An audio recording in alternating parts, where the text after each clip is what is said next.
네, 벌써 한 해의 시간이 다 가고 12월을 맞이했습니다. 올 한 해를 잘 정리하고 계십니까?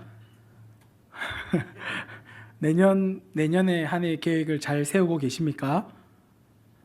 예, 역시 믿음이 너무 좋으셔서 내일 일은 내일 걱정하겠다 라는 마음으로 살아가시는 줄 믿습니다. 그런데 우리 교회는 또 내년을 섬길 사람을 구하고 찾고 있습니다. 제가 알기로는 차량 봉사자도 필요하고요. 또 이제 교사로 섬겨주실 분들도 필요한데 혹 마음에 그러한 감동이 일어나면 주저하지 마시고 저에게 연락 주시면 기꺼이 넣어드리도록 하겠습니다. 제가 시작하면서 부담 아닌 부담을 드리는 이유는 오늘 전하는 말씀과 연결이 되기 때문입니다. 오늘 본문의 말씀은 사울이 왕으로 기름 부음 받는 장면이 나오고 있습니다. 여러분, 구약에는 기름을 부어서 세우는 세 가지 직분이 있지요. 왕과 선지자 또는 제사장입니다. 기름을 붓는다라는 의미는 사람이 선택한 것이 아니라 하나님이 선택하여 세우셨다라는 것입니다. 하나님의 주권적인 결정에서 비롯되는 일이 바로 이 기름 부음 받는 것입니다. 오늘 본문에 보면 사무엘이 사울에게 기름을 부었습니다. 이 말은 사무엘이 사울을 선택한 것이 아니라 하나님이 사울을 선택하셨다라는 겁니다. 여러분, 취직을 하기 위해서 좋은 회사에 원서를 넣었습니다. 그리고 면접을 보러 갔습니다. 면접관이 저를 너무나도 마음에 들어 하면서 다음 주부터 출근할 수 있겠느냐라고 물으면 제가 정말 가고 싶었던 직장이라면 기분이 어떻겠습니까? 그래봤던 적이 없으십니까? 기분이 매우 좋습니다. 저도 반송제일교회 올 때 교회 원서를 넣었습니다. 목사님이 연락 오셨습니다. 면접 보러 오세요. 와서 면접을 보고 느낌이 좋았습니다. 교회 오라고 했을 때 저의 마음이 어땠을까요? 예, 좋았습니다. 믿을 수 있기를 바랍니다. 네, 사람에게 쓰임 받는 것도 이렇게 기분이 좋습니다. 그렇다면 하물며 하나님께서 나를 선택하셨다, 나를 쓰시겠다 선택하셨다면 기분이 어떻습니까? 확실합니까? 좋으십니까? 믿습니다. 그런데 우리가 성경을 조금 읽어본 사람들이라면 마냥 좋은 건 아닐 수 있겠다라는 생각이 듭니다. 왜 그러냐면 성경에 보면 하나님께 쓰임받은 사람들마다 편안하게 산 인물들이 없습니다. 아브라함을 생각해 볼까요? 아브라함은 어느 날 하나님의 음성이 들려와서는 어디를 떠났습니까? 고향을 떠나야 했습니다. 그리고 평생 집 없이 나그네처럼 살아야 했습니다. 우리는 평생에 내 명의로 된 집 하나 살려고 평생을 사는데 아브라함은 하나님께서 나를 선택하셨다라는 이유로 평생에 나그네로 살아야 했습니다. 모세는 어떻습니까? 모세는 40살이 되었을 때 자신의 힘으로 자기 민족을 구해보려고 했는데 왕자의 자리에서 도망쳐야 했습니다. 그렇게 왕자의 신분이 아니라 목자의 신분으로 40년을 살아야 했습니다. 그리고 또 40년은 어떻게 살았습니까? 그 이후에 40년은 백성들을 이끌고 출애굽 광야를 걸어가는데 문제는 3일마다 한 번씩 백성들이 불평을 합니다. 하나님께서 나를 선택하셨다라는 이유로 편안한 삶이 보장되지가 않는 것입니다. 그리고 엘리야는 또 어떻습니까? 이스라엘 나라 안에 이방 선지자들이 득실거리고요. 왕과 왕비도 하나님이 아니라 우상 숭배를 하는 시대에 살았습니다. 거기서 엘리야는 외롭게 여호와 하나님을 증거해야 했습니다. 죽는 것도 허락되지가 않았습니다. 하나님께서 죽고자 하는 엘리야를 오히려 어떻게 하십니까? 까마귀를 통해서 먹이시고 살리시죠. 하나님께서는 오늘 이 시대에도 하나님의 나라를 위해서 나를 선택하신다면 기꺼이 따르시겠습니까? 여러분들의 눈빛을 보니 순종의 눈빛인 줄 믿습니다. 네, 오늘 본문에 보면 사울이 기름 부음을 받았다라고 합니다. 하나님께서 왕으로 선택하셨습니다. 그런데 우리가 지난 말씀 시간에 살펴보았듯이 사울이라고 하는 사람은요, 물론 겉으로 가진 조건은 좋습니다. 유력한 집안입니다. 그리고 사람들보다 키도 컸고 사람들로부터 인정받는 체격을 가지고 있었습니다. 그러나 그가 가졌던 아쉬운 부분이 무엇입니까? 포기가 빨랐고 또 여호와에 대한 신앙이 없었습니다. 왜냐하면 그는 사무엘을 알지 못했기 때문입니다. 이 당시에 사무엘을 몰랐다라는 것은요, 심각한 신앙의 수준입니다. 사무엘은 그 시대에 이스라엘을 다스렸던 사사입니다. 백성들을 미스바로 모았고 회개와 부흥 운동을 했습니다. 그리고 절기가 되면 백성들과 함께 모였을 때에 제사를 집행했습니다. 그런데 그런 사무엘을 사울은 몰랐습니다. 변명의 여지가 없는 것입니다. 그런데 하나님은 오늘 본문에 보면 사울을 왕으로 선택하고 계십니다. 여기서 우리는 질문을 던지게 됩니다. 아니, 하나님께서 왜 저런 사람을 왕으로 세우시는가라는 거죠. 우리 주변에 볼 때 더 좋은 사람이 있는데 왜 그 사람일까? 왜 하필 하나님은 그 사람을 세우려고 하실까? 하지만 여러분, 우리가 이러한 생각을 가지는 이유는요, 더 나은 사람이 있다라고 하는 잘못된 착각에서 오는 것입니다. 여러분, 사울뿐만이 아니라 사실 누구라도, 그 누구라도 하나님의 일을 하기에는 완전한 사람은 없습니다.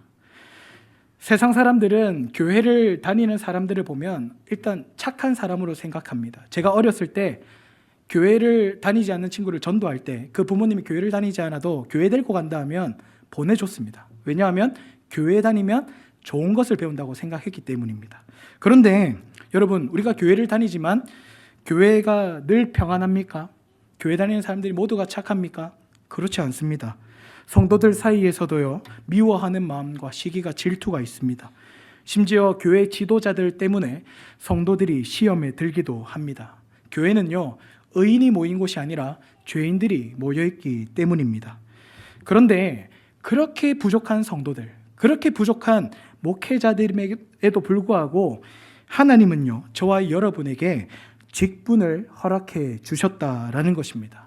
누구는 집사로, 누구는 권사로, 누구는 장로로, 누구는 가르치는 목사로 세워 주셨다는 것입니다. 이것은 사실 자격이 돼서가 아닙니다. 우리에게 은혜로 직분을 주신 것입니다. 이 사실을 믿을 수 있기를 바랍니다. 하나님께서 사울을 세우시는 것도요, 그가 자격이 있어서가 아닙니다. 은혜로 그를 세워 주신 것입니다. 그리고 그 은혜를 주신 자리에서 하나님은요, 더 큰 은혜를 주십니다. 하나님께서 사울을 왕으로 세우신다면 동시에 왕으로 섬겨갈 수 있도록 은혜를 주시는데요, 그 은혜를 주시는 장면이 오늘 말씀에서 나오고 있습니다. 오늘 본문 9장 27절에 보시면 이런 말씀이 있습니다. 이르되 너는 이제 잠깐 서 있으라. 내가 하나님의 말씀을 내게 들려주리라 라고 말씀하죠. 사무엘이 가던 길을 멈추고 사울을 세웁니다. 세우고서는 하나님의 말씀을 들려주겠다라고 합니다.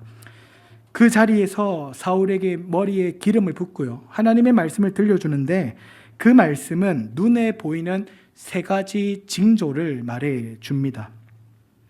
우리가 오늘 본문에 보시면 각 징조마다 대표적인 장소가 있는데요, 첫 번째 징조로서의 이 자리는요, 사울이 첫 번째로 간 장소는 라헬의 묘실입니다. 우리 본문 말씀 2절 함께 읽겠습니다. 2절입니다. 시작.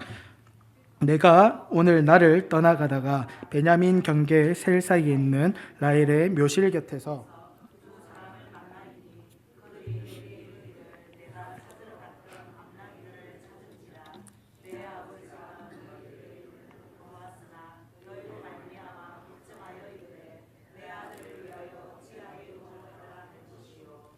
아멘. 사울은 이제 기브아 자기 집으로 돌아가는 길에 첫 번째 징조로서 라헬의 묘실에 도착하게 됩니다.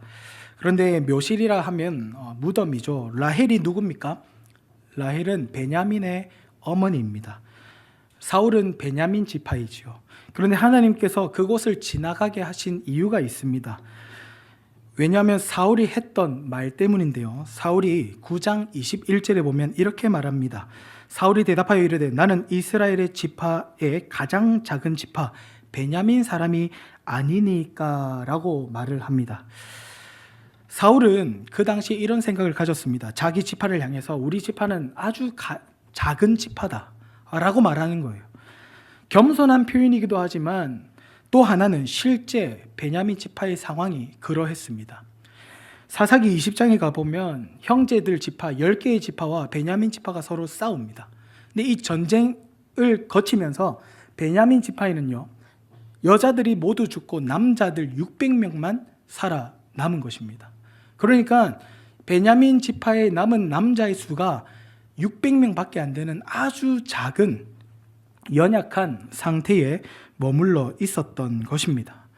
사울은 바로 그러한 자신의 지파의 상황 때문에 사람들은 나의 외모를 보고 왕이 될 상이다 라고 말할지 모르나 우리 지파의 상황을 보면 저는 왕이 될 인물이 아닙니다 라고 말하는 것입니다. 그런데 하나님께서요, 그런 사울을 라헬의 묘실 앞으로 데려가신 이유는 사울의 정체성을 회복시켜 주기 위함입니다. 지금은 비록 작고 미약하나 작다고 여겨지나 내가 이 지파를 통해서 왕을 세우겠다라는 하나님의 의지를 보여주는 것입니다. 이것은 너의 모습과 상관없이 내가 너를 선택했다라는 것입니다. 그러면서 오늘 이 본문에 보면 두 사람이 잃었던 암나귀를 찾았다라는 사실을 알려줍니다. 이것은 베냐민 지파에 잃어버렸던 명예를 다시 찾아주겠다라는 것입니다. 성도 여러분, 우리가 하나님께서 우리를 사용하실 때 누구를 사용하실까요? 작고 연약한 자, 나는 할 수 없다라고 생각할 때 하나님은 우리를 도와주심을 믿을 수 있기를 바랍니다. 하나님께서 우리를 사용하실 때 우리는 늘 이렇게 말합니다. 하나님, 저는 할 수 있는 사람이 아닙니다. 하나님, 저는 이러한 이유로 하나님 이러한 일을 섬길 수가 없습니다 라고 우리는 때때로 하나님 앞에 겸손하게 말하는 것처럼 느껴질 때가 있습니다. 그러나 여러분, 우리가 기억해야 될 것은요, 하나님이 나를 그 자리에 부르신다면 그 자리를 감당할 수 있는 능력을 주심도 믿을 수 있기를 바랍니다.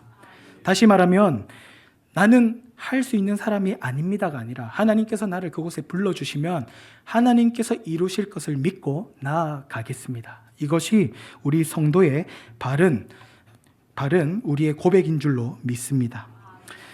우리는 이 세상이라는 현실 앞에서 나를 판단하고 정의를 내릴 때가 많이 있지요. 세상은 나를 실적으로 평가하고요, 점수로 평가합니다. 어디에 사느냐, 어느 아파트에 사느냐, 어떤 일을 하느냐, 그것으로 우리를 평가합니다. 그래서 이런 말들이 있죠. 흙수저 출신이냐, 금수저냐, 이런 이야기를 합니다. 그러나 우리 성도들은요, 하나님 앞에 버려야 할 습관이 하나 있습니다. 그것은 나는 원래라는 말입니다. 늘 우리가 내가 못하는 것을 정당화할 때 어떤 말이 쉽게 나옵니까?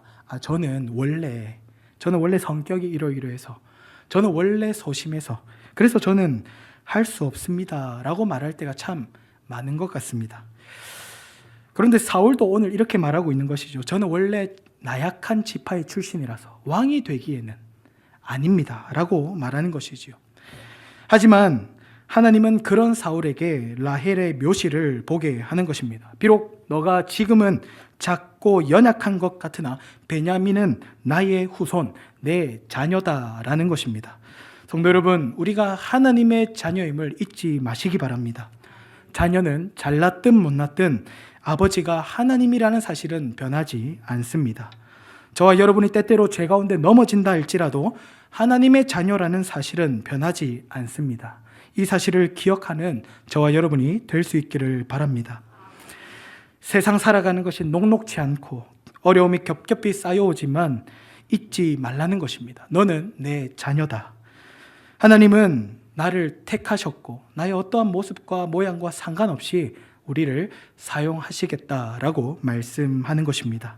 이 사실 앞에 우리가 이 땅을 살아갈 때에 주눅들지 마시고 하나님의 자녀로 살아가는 저와 여러분이 될 수 있기를 바랍니다. 그리고 두 번째 징조로서 사울이 간 장소는요, 다볼 상수리 나무입니다. 우리 본문 3절과 4절 우리 함께 읽겠습니다. 시작. 내가 거기서 더 나아가서 다볼 상수리에 이르면 거기서 하나님을 배우려고 베델로 올라가는 세 사람을 만나리니 한 사람은 염소 새끼 셋을 이끌었고 한 사람은 떡을 세 덩이 가졌고 한 사람은 포도주 한 가죽 부대를 가진 자라. 그들이 내게 문안하고 떡 2덩이를 주겠고 너는 그의 손에서 받으리라. 아멘. 하나님께서 은혜로 왕으로 세우셨습니다. 그리고 왕으로서 너가 무엇을 회복해야 될지를 말씀해 주는 것입니다. 사울이 집을 향해서 가는데 라헬의 묘실을 지나 이번에는 다볼 상수리 나무에 이릅니다. 그런데 그곳에 가서 누구를 만나냐 하면요, 베델로 올라가는 세 사람을 만납니다. 그런데 베델에 오늘 본문에 보면 하나님께 예배하기 위하여 나아가는 자들입니다. 예배하러 가던 자들이 사울을 보더니 사울에게 문안을 합니다. 문안을 하고서는 무엇을 줍니까? 떡 2덩이를 줍니다. 사울이 떡을 달라 한 적이 없습니다. 사울은 그냥 길을 가다가 그 사람들을 만났는데 그 사람들이 나에게 와서는 문안하고 떡을 갑자기 주는 것입니다. 예배하러 가는 자들이 와서 자기에게 떡을 주는 것입니다. 이것은요, 이스라엘이 어떤 나라가 되어야 하는지를 사울에게 말씀해 주는 것입니다. 예배할 때에 하나님께서 먹을 것을 채워 주신다라는 것입니다. 성도 여러분, 하나님을 예배할 때 우리의 인생의 필요가 채워짐을 믿을 수 있기를 바랍니다. 하나님을 예배할 때에 우리의 영혼의 만족만 있는 것이 아니라 우리 삶에 필요한 것들도, 하늘에 나는 새들까지도 먹이시는 그 하나님께서 우리의 모든 필요를 채워주심을 믿을 수 있기를 바랍니다. 하나님께서 원하시는 것은요, 예배를 가장 우선으로 여기며 사는 것입니다. 우리가 왜 예배를 뒤로 미룹니까? 왜 하나님 예배하기를 뒤로 미루게 됩니까? 바로 먹고 사는 문제 때문입니다. 먹고 사는 문제 때문에 하나님을 뒤로 미루려고 하죠.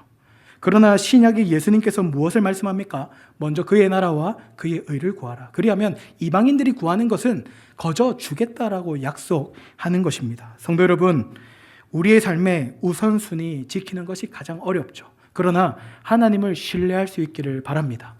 하나님 앞에 예배가 회복될 때 내 삶에 필요한 것들, 내 삶에 채워져야 될 것을 하나님은 채워주실 것입니다. 선지자 학개가 이런 말씀을 전하죠. 그 당시에 성전은 황폐해져 있는데 이스라엘 백성들은 나름의 완벽한 집에 살았습니다. 지붕을 덮었고요. 자기들이 열심히 살고 채우며 살지만 하나님께서 이렇게 말씀하십니다. 너희가 먹어도 배부르지 않지. 너희가 너희의 전대에 막 집어넣어도 채워지지 않지. 그 이유가 뭐냐면 너와 나의 관계가 깨어져 있기 때문이다 라고 말씀하시는 겁니다. 성도 여러분, 성도는요, 하나님을 버려놓고 세상을 아무리 열심히 살아도 만족함이 없는 인생이 되는 것입니다. 오늘 이 본문 두 번째, 이 다볼 상수리 나무에서 하나님께서 사울에게 말씀하시는 것은 내가 너를 은혜로 왕으로 세웠는데 너는 이스라엘을 하나님 앞에 예배하는 나라로 세워야 할 것이다 라는 겁니다. 우리가 먹고 사는 문제 때문에 바알과 아세라를 섬기게 되는데 그것이 아니라 하나님을 예배할 때 하나님은 필요한 모든 것을 공급해 주겠다라고 약속하는 것입니다. 성도 여러분, 주일을 지키는 것이 얼마나 중요한지 모릅니다.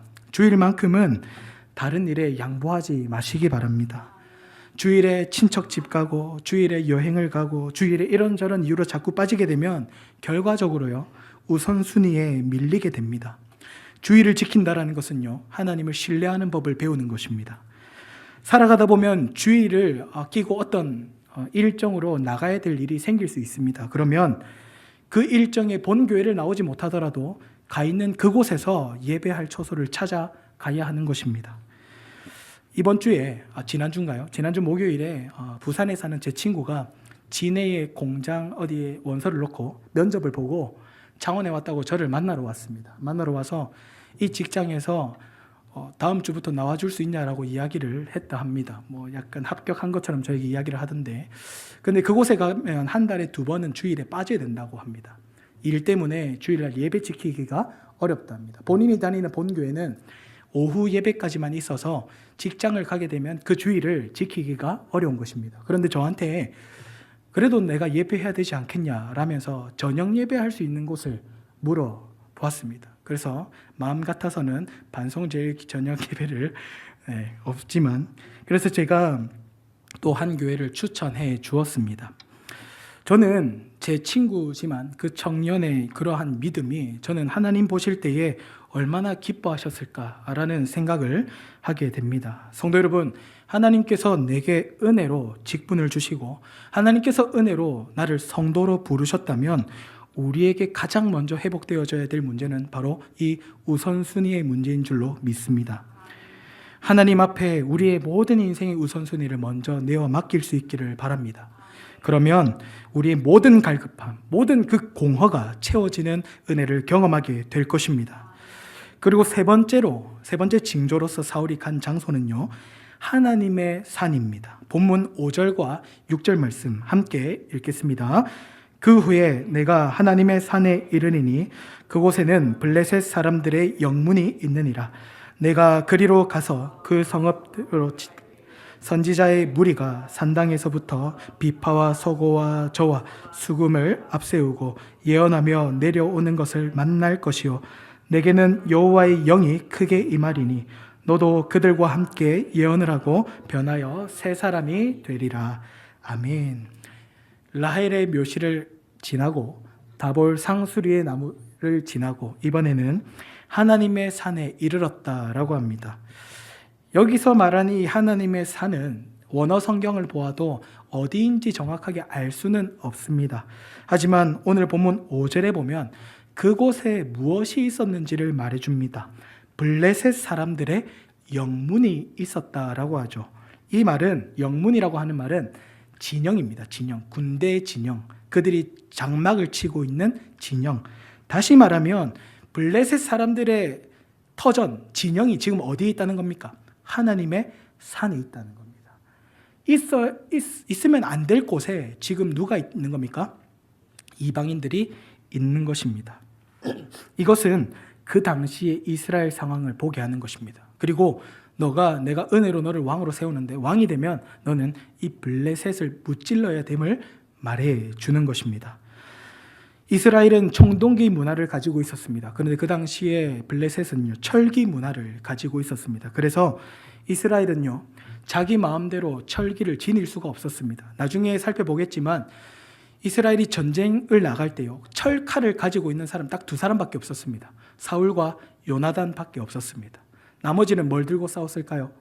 청동문화, 농기구를 가지고 가서 싸웠던 것입니다. 그만큼 블레셋의 영향권 아래서 나올 수가 없었던 시대였습니다. 그래서 이스라엘 백성들도 인간 왕을 구했던 이유도 이 블레셋의 문제를 해결해 줄 대단한 사람을 기다리고 있었던 것입니다. 그런데 오늘 본문의 말씀에 보면 사울이 그 블레셋 진영으로 내려갈 때에 선지자 무리가 산당에서부터 악기를 앞세우며 예언하면 내려오는 것을 만날 것이다 라고 말합니다. 이때 여호와의 영, 하나님의 영이 사울에게 임해서 사울이 어떻게 된다 합니까? 새 사람이 된다라고 합니다.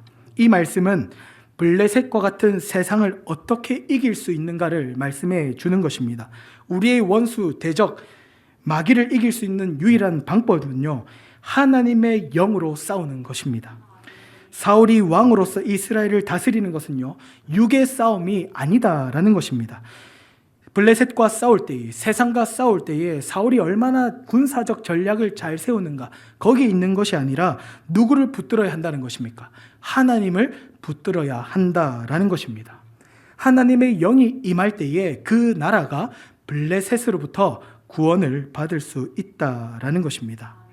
성도 여러분, 나라를 다스리는 지도자가 하나님의 영에 충만할 때 그 나라가 살게 되는 것입니다. 교회가 성령에 충만할 때 교회가 살게 되는 것입니다. 우리의 가정이 성령에 충만할 때 우리의 가정이 살게 되는 것입니다. 성도 여러분, 우리 삶에 짓눌려 오는 사단 마귀의 모든 공격으로부터 이길 수 있는 유일한 방법은요, 오직 성령 충만함에 있음을 기억할 수 있기를 바랍니다. 성경은 우리에게 이것을 가르쳐 줍니다. 누구든지 그리스도 안에 있으면 새로운 피조물이라. 이전 것은 지나갔으니 보라, 새 것이 되었도다. 그리고 예수님께서 무엇을 말씀하십니까? 담대하라, 내가 세상을 이기었노라 라고 말씀합니다. 이것은 우리가 이 땅을 살아가는 동안에 우리가 겪는 모든 삶의 어려움, 이것은 영적인 싸움이다 라는 것입니다.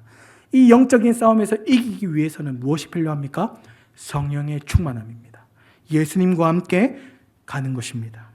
우리의 싸움은 육신의 힘에 있지 않다라는 것입니다. 하나님께서 사울에게 은혜로 왕의 직분을 주시고 이것을 말씀하는 겁니다. 너가 이 나라를 이 세상 땅 가운데 하나님의 나라로 세우려면 바로 누구를 의지해야 된다는 것입니까? 하나님을 의지해야 한다라는 것입니다. 하나님의 사람으로 살아가라라는 것입니다. 성도 여러분, 말씀을 맺겠습니다. 하나님은 사울을 왕으로 세우셨습니다. 사울은 신앙으로 볼 때 대단한 사람이 아닙니다. 자기 지파에서 왕이 나온다라는 것을 받아들이기 어려워하는 인물이었습니다. 그런데 하나님은 그런 사울을 세워주셨습니다. 그가 잘났기 때문이 아닙니다. 하나님이 그렇게 부족하고 연약한 자를 들어 쓰셔서 어떻게 역사하시는지 보여주기 위함입니다. 다시 말하면 은혜로 그 직분을 주신 것입니다. 첫 번째, 라헬의 묘시를 통해서 너의 모습이 어떠하든지 간에 나는 너를 약속의 자녀, 내 자녀로 삼았다라는 것입니다. 두 번째로 다볼 상수리 나무에서 예배하러 가는 자들을 만나게 하시면서 예배하는 것이 우리의 참된 공급과 만족이다라는 것을 보게 하는 것입니다. 세 번째로 하나님의 산에서 블레셋의 진영을 보게 하시는데 세상을 이기고 대적을 이기는 유일한 방법은 하나님의 영에 충만할 때 가능하다라는 것입니다. 성도 여러분, 저와 여러분은 하나님의 자녀인 줄로 믿습니다. 하나님의 자녀라면 아버지 되신 하나님께서 우리의 먹을 것, 쓸 것, 입을 것을 다 채워주실 줄로 믿을 수 있기를 바랍니다. 그렇다면 하나님께서 우리가 인생 살아가는 모든 문제를 해결해 주신다면, 그것을 신뢰한다면 우리 인생에 가장 먼저 무엇이 회복되어야 됩니까? 바로 예배인 줄 믿을 수 있기를 바랍니다. 예배하는 가운데 하나님의 영이 임하는 것입니다. 예배하는 가운데 성령의 충만함을 누리면 우리는 세상을 이기는 힘을 가지게 되는 것입니다. 예배할 때 성령 충만하면 그 성령 충만함으로 우리의 가정이 변화되고 우리의 직장과 삶의 터전이 변화되고 나의 삶이 바뀌게 되는 것입니다. 여러분, 그러하기에 하나님께 쓰임받는다라는 것은 복된 것인 줄 믿을 수 있기를 바랍니다. 하나님께 쓰임받는 것이 비록 편안한 삶은 아닐지라도 세상이 줄 수 없는 위로가 있습니다. 하나님께서 쓰시는 사람은 남들이 알 수 없는 하나님을 더 깊이 만나게 되는 것입니다. 서두에 말씀드렸던 아브라함, 모세, 엘리야와 같은 인물들이 쉽지 않은 삶을 살았지만 그들은 늘 하나님 앞에서 살았고 세상이 줄 수 없는 위로를 날마다 경험하며 살았습니다. 성도 여러분, 우리도 그와 같은 삶을 살아가는 자들이 될 수 있기를 바랍니다. 하나님께서 나를 사용해 주시는 것, 나 같은 자를 집사로 세우시고 나 같은 자를 권사로, 장로로, 가르치는 자로 세워주신 것이 너가 얼마나 대단한 사람인지 보이라는 것이 아니라 하나님을 의지하라는 것입니다. 하나님의 영에 충만하여서 하나님을 믿는 참된 믿음의 신앙으로 살아가라는 것입니다. 성도 여러분, 그러한 삶을 살아갈 수 있기를 바랍니다. 그러면서 이것을 믿고 하나님, 이 시대에도 한 사람을 찾으시거든 저를 부르시옵소서라는 고백으로 살아가는 저와 여러분이 될 수 있기를 간절히 바랍니다.